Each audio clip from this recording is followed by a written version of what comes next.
Bonjour, namasté. Voilà, alors ça fait longtemps qu'on ne s'est pas vu. Je suis revenue de mon voyage en Inde. Je me suis régalée. Je vous ai ramené plein de nouvelles recettes et plein d'épices.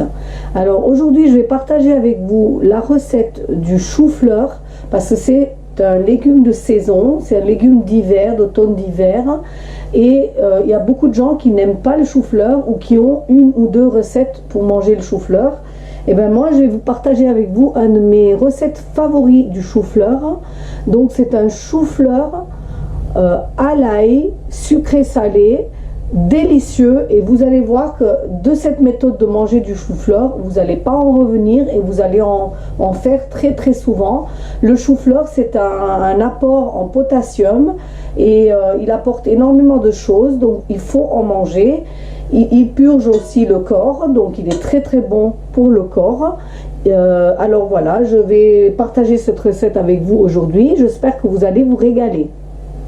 Donc pour commencer notre recette, je vais prendre, voilà les ingrédients. Donc un quart d'un joli chou-fleur, un oignon, 3 gousses d'ail, un piment vert et un petit peu de coriandre. Donc ça, c'est les légumes. Ensuite, je vais prendre du maïzena. Donc pour un quart de chou-fleur, j'ai pris 4 cuillères à soupe de maïzena et 4 cuillères à soupe de farine ordinaire.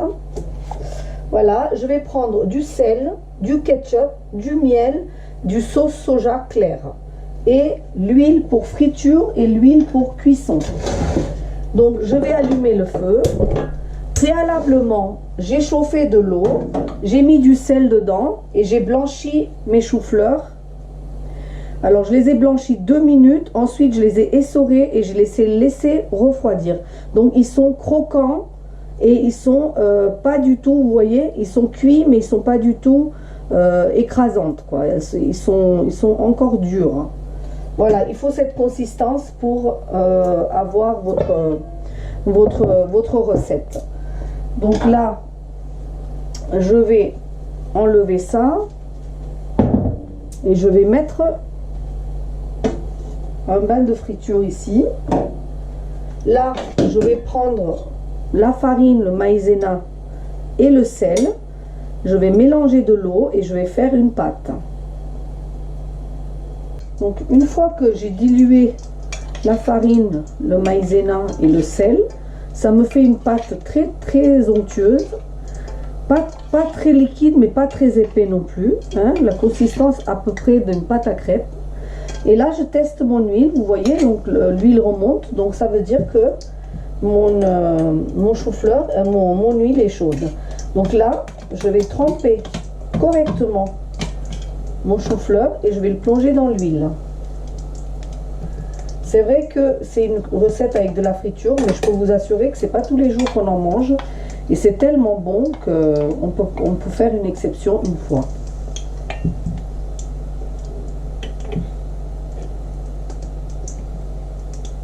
Voilà, donc on imbibe à chaque fois le chou-fleur et on le pose dans l'eau, dans l'huile. Excusez-moi. Voilà. On imbibe. Et on pose dans l'huile.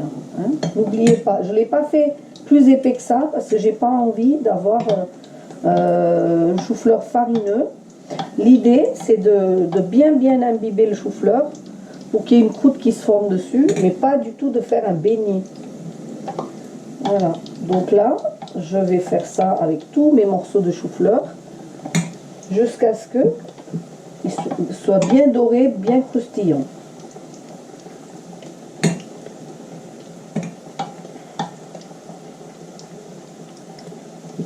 Voilà, j'ai frit tous mes morceaux de chou-fleur, regardez. Alors je vous avoue que c'est un peu long, il faut rester là parce qu'il ne faut pas que ça brûle. Ça reste un petit peu blanc, mais dès que le chou-fleur commence à griller, vous savez que c'est prêt. Je vous conseille de ne pas mettre votre nez là-dedans et commencer à manger ça parce que rien que ça, c'est tellement bon que vous n'aurez plus de chou-fleur après pour votre recette. Pendant ce temps-là, pendant que ça frit, vous prenez le temps de émincer votre oignon. de couper l'ail en petits morceaux, de ciseler votre coriandre et de trancher votre petit piment vert en préparation de votre recette. Donc après, j'ai enlevé l'huile de friture et j'ai mis mon wok à chauffer avec 2 cuillères à soupe d'huile. Et là-dedans, je vais mettre de l'ail. Alors, c'est une recette à l'ail, donc il ne faut pas hésiter. Mettez bien les 3 gousses d'ail que je vous ai dit pour un quart d'un chou-fleur. Hein. Voilà, donc là, vous laissez griller votre ail. Et dès que vous voyez la coloration, on va mettre les oignons émincés. Donc j'ai déjà le goût de l'ail qui remonte et c'est vraiment un délice. Je peux vous dire que cette recette, elle est super bonne. Je sais que c'est moi qui va manger ce soir et je suis ravie. Alors, je crois que dans les ingrédients, j'ai oublié de vous parler du poivre blanc. Hein, donc désolé, mais il faut aussi un peu de poivre blanc. Donc voilà, là je vois que mon ail change de couleur, donc je vais mettre mes oignons, je vais bien les séparer pour avoir des lamelles d'oignons dans l'huile. Et là, je vais laisser caraméliser mes oignons.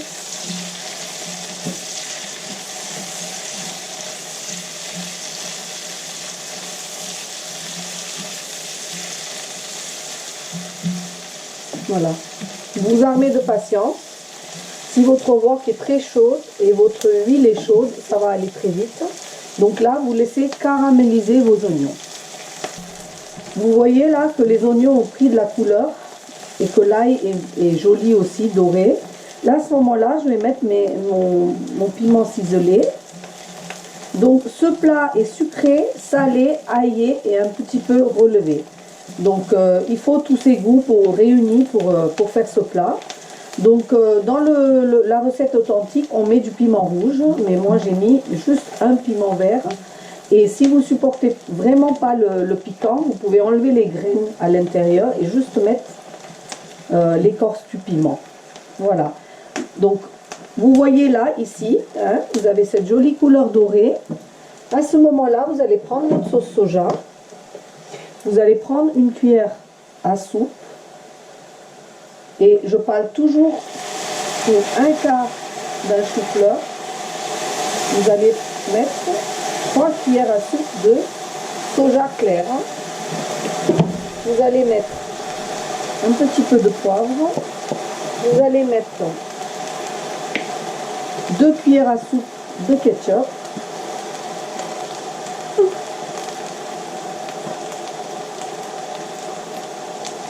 Voilà.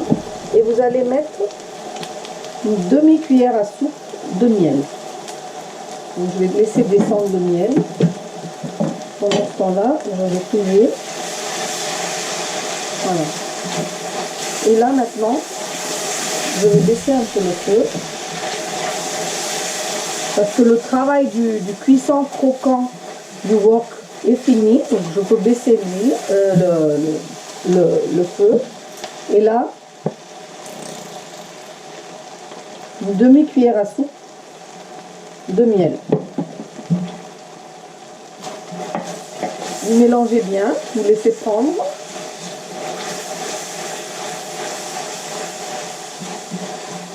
Et là, vous allez prendre votre marinade tout à l'heure de maïzena et de farine et vous allez mettre une cuillère à soupe de ça dans le mélange. Et ça va être pour épaissir, pour faire une consistance à la sauce. Allez, vous mélangez. Là, vous allez verser tout doucement de l'eau pour faire de la sauce. Et vous allez remuer en même temps pour pas que le maïzena et la farine fassent des oignons. Donc, vous voyez là, hop. Voilà, vous allez actionner votre sauce.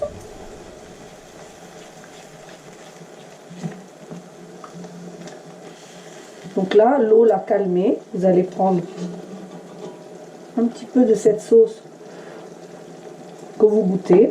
Vous avez vraiment tous les saveurs que je vous ai dit, hein. Piquant, sucré, aillé, salé. Là, vous allez mettre un petit peu de coriandre et vous allez verser vos morceaux de chou-fleur dans la sauce.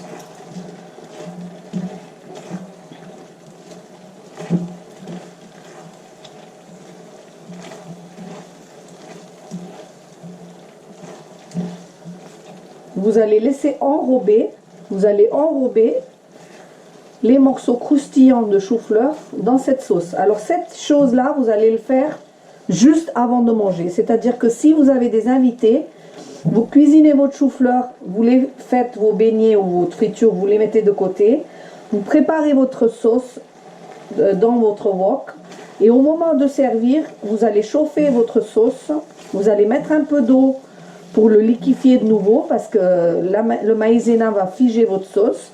Vous allez bien le remuer pour le rendre bien onctueux, bien liquide. Et ensuite, vous allez verser vos choux-fleurs à l'intérieur au dernier moment pour qu'on garde le croquant. Et je peux vous assurer que c'est vraiment, vraiment, vraiment super, super, super bon. Donc, je vous laisse regarder mon plat.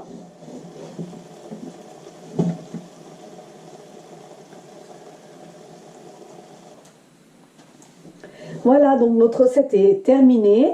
Vous allez vous régaler si vous avez suivi tout ce que je vous ai dit. Rappelez-vous que le chou-fleur est rempli de bonnes choses, de potassium, de oméga 3, de différentes vitamines du groupe B. Le vitamine K, il est très très bon pour le flore intestinal. Je ne suis pas médecin, mais je connais certaines choses sur la nourriture et je peux vous promettre que ça vous fait du bien au moral et à votre corps et donc à votre tête. Si vous avez apprécié ma recette, s'il vous plaît, abonnez-vous si ce n'est pas encore fait aux recettes indiennes de Shona et partagez et likez. Merci et à très très bientôt. Namasté.